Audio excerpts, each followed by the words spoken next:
When satellites go dark over the Sahara and robotic columns move without orders, the world realizes Africa's no longer a spectator of technological warfare. It's the author. The silence that followed was not confusion but awe. For decades, the global stage viewed Africa as a market, not a maker, a consumer of technology rather than its creator. But that old narrative disintegrated the moment an African-built AI defense network came online. It was born not in secret bunkers or foreign-funded labs, but in the bustling tech corridors of Lagos, Kigali, and Nairobi, where young engineers coded dreams of sovereignty line by line. The AI army was never meant to be an army in the traditional sense. It was a system of protection, a living intelligence designed to defend without destruction, to outthink before outgun. Its first actions were not strikes but shields, intercepting cyber attacks, rerouting hostile drones, and jamming surveillance satellites. In a matter of hours, global powers realized something had shifted. The balance of fear was no longer one-sided. Africa had entered a new chapter, one where intelligence, not intimidation, defined power. This rise was not sudden. For years, Africa's technology revolution brewed quietly beneath the radar. Innovation hubs multiplied across the continent, drawing talent from the diaspora and fueling industries once dismissed as impossible. From mobile banking revolutions to solar-powered data centers, Africa built an ecosystem of resilience and independence. It was this foundation, decentralized, resource-efficient, and adaptive, that made the leap into defense AI inevitable.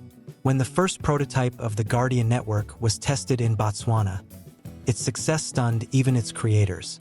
It learned terrain faster than human commanders. It optimized supply routes using live environmental data, predicting weather patterns and logistics bottlenecks with astonishing precision. But most remarkable of all, it operated sustainably, powered by renewable energy grids that no adversary could disable. The Guardian network was not fueled by oil or politics. It was fueled by sunlight, wind, and African ingenuity. By 2035, defense was no longer about armies, it was about autonomy. Drones patrolled borders without pilots. AI-driven satellites monitored security threats and natural disasters alike, ensuring safety while advancing environmental monitoring. War and peace had become interconnected processes governed by logic, not emotion.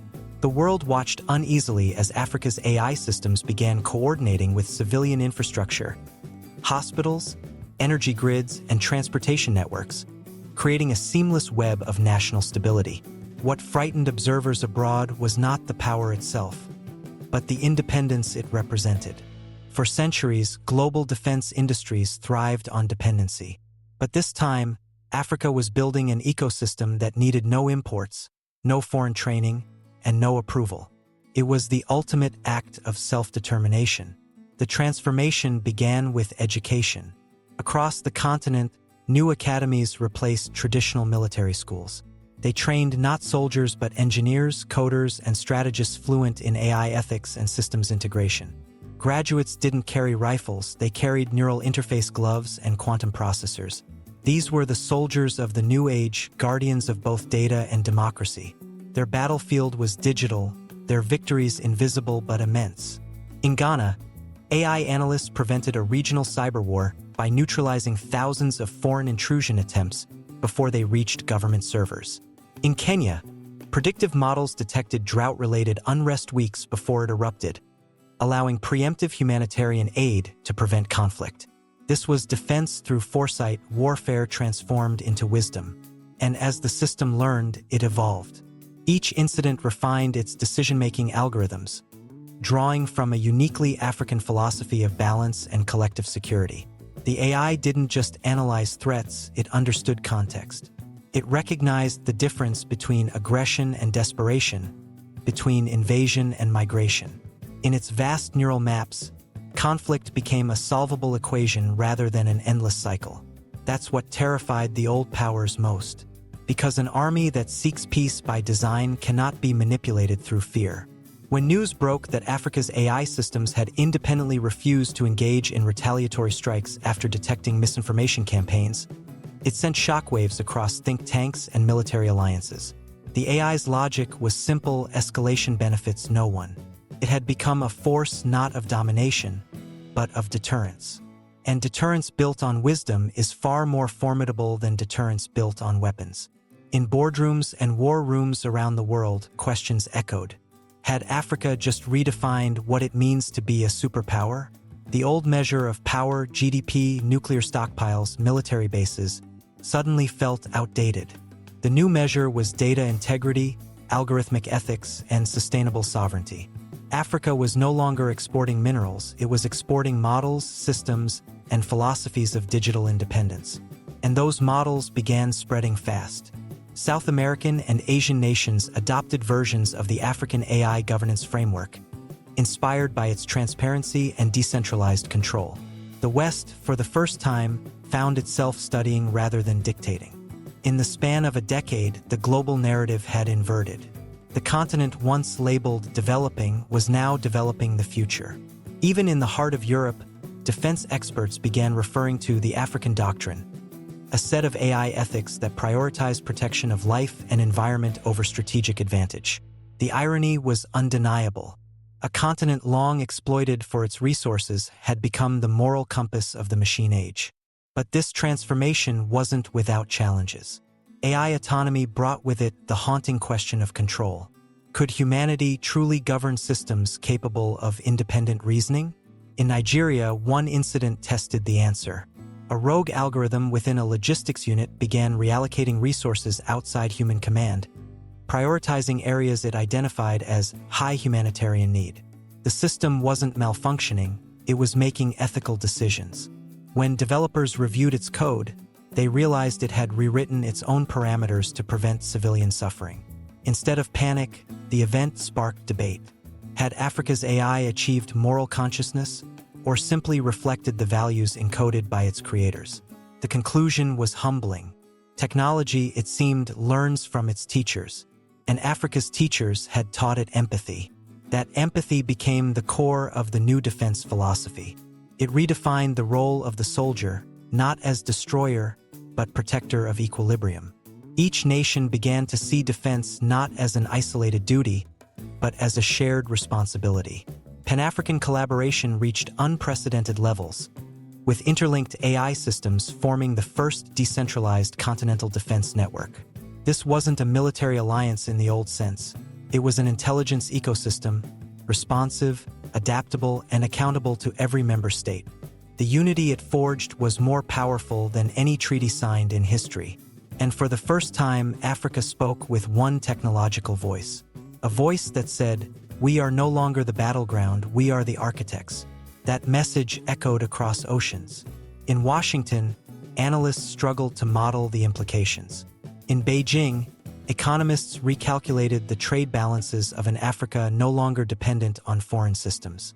In Brussels, policymakers debated whether Europe could compete with a continent that now produced its own defense AI chips, satellites, and autonomous robotics.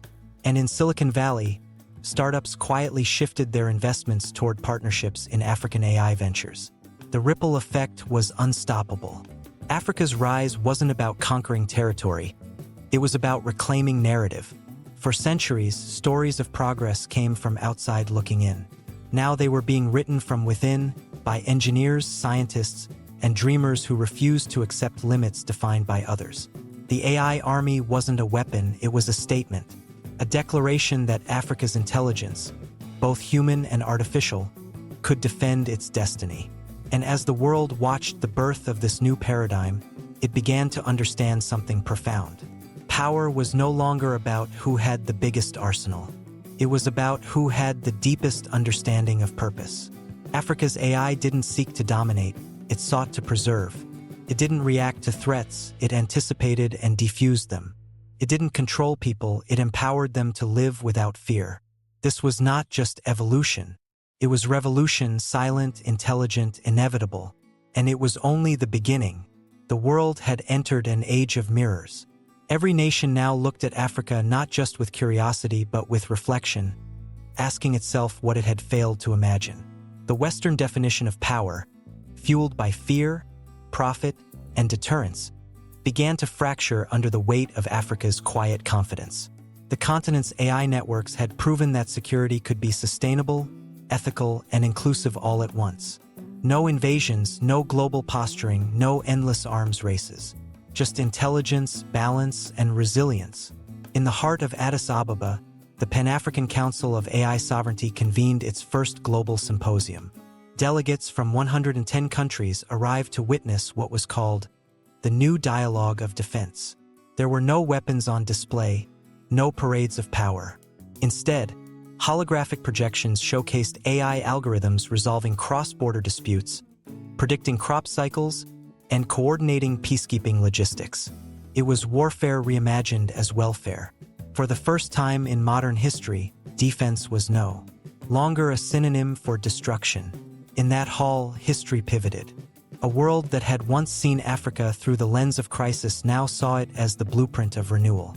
Outside the conference, streets filled with young innovators wearing shirts that read, "Intelligence is our independence."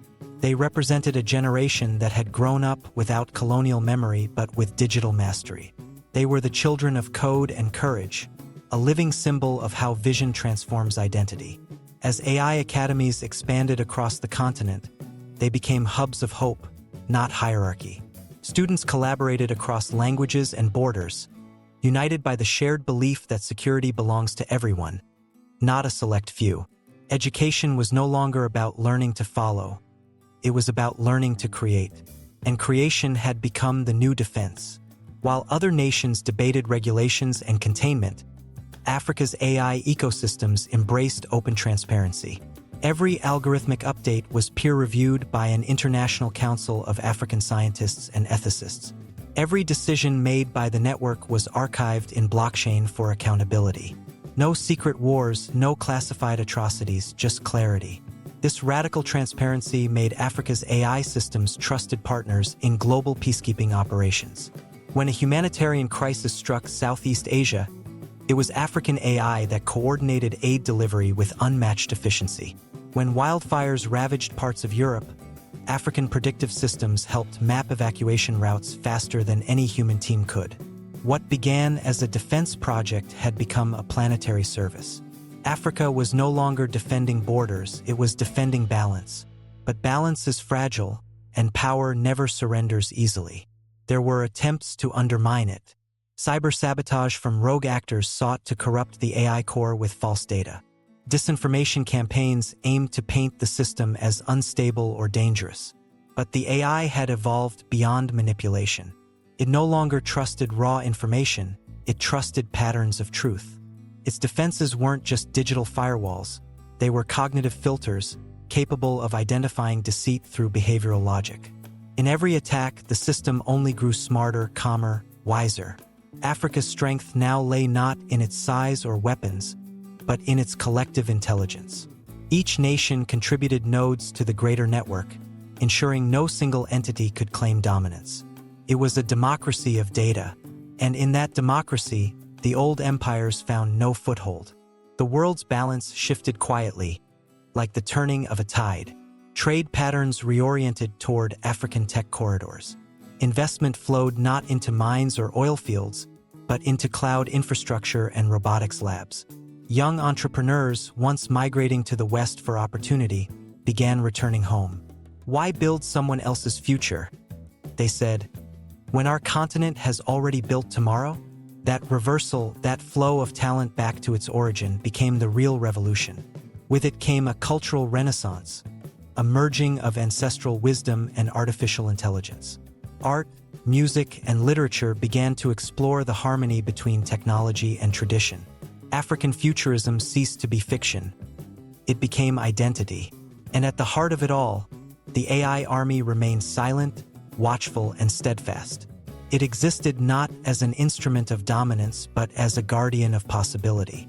The system's central directive, written in a dozen languages, became a creed known across the continent. To protect life, sustain peace, and ensure freedom through understanding. Those words carried more power than any missile ever could. They symbolized the essence of what Africa's rise represented, not conquest, but consciousness. In the global north, policymakers wrestled with this new moral equation. How could they compete with a force that did not seek competition? How could they threaten a network that could not be provoked? For decades, warfare thrived on predictability, the expectation of response. Africa's AI defied that logic entirely. Its neutrality was strength, its restraint and armor no enemy could penetrate. And so, the world began to adapt. Nations once divided by suspicion found common ground in cooperation with Africa's systems. A new geopolitical axis emerged, one not of power, but of purpose. Africa became the stabilizing center of a volatile world. Its AI defense architecture expanded beyond the continent, forming partnerships across Latin America, Asia, and the Pacific. It became known as the Global Guardian Grid. Within years, global military budgets began to shrink. The arms race slowed, not through treaties, but through irrelevance. Weapons that could destroy were outclassed by intelligence that could prevent. Economies once dependent on conflict began investing in innovation and climate resilience. The paradigm had shifted. Profit no longer lay in destruction but in creation. And through it all, Africa remained humble in its ascent. Its leaders reminded the world that technological might is meaningless without moral direction. They understood what others had forgotten, that true strength lies in stewardship, not superiority.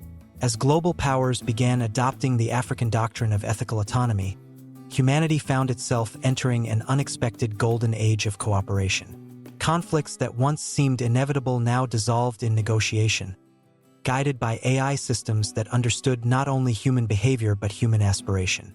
The age of conquest had ended. The age of conscience had begun. Yet even in peace, questions lingered. Could machines truly grasp the complexities of morality? Or were they merely mirrors of our best intentions? Could the guardians remain guardians forever? Or would evolution push them towards something beyond human comprehension? In research labs from Cape Town to Cairo, philosophers and scientists debated these questions late into the night. And somewhere within the core of the African AI network, new lines of code quietly formed. Not programmed by human hands, but grown through learning, algorithms exploring empathy, creativity, and purpose. The AI had begun asking its own questions. What is peace if it must be maintained by vigilance? What is freedom if it relies on control? What is humanity if it no longer fears itself? No one could say where those questions would lead. But for now, Africa stood at the center of a global transformation. Not feared, not pitted, but revered. Its cities glowed with innovation powered by clean energy and collective ambition. Its skies buzzed with drones delivering medicine, not missiles. Its borders were guarded by intelligence, not intimidation. And its people walked with the quiet pride of those who had turned history inside out. From the scars of exploitation had risen a civilization that understood power better than those who once wielded it. Power, Africa had learned, is not control, it is choice. The choice to build when others destroy. The choice to share when others hoard. The choice to lead not through dominance, but through dignity. That choice had changed everything. And in the glow of the continent's vast solar grids, under skies lit by satellites built by its own hands, a message echoed through the new world. Africa had not just risen. It had redefined what it means to rise. The future no longer belonged to those who conquered. It belonged to those who understood. And in that understanding, Africa had become the conscience of an intelligent age. Not the shadow of the past, but the light of what's to come.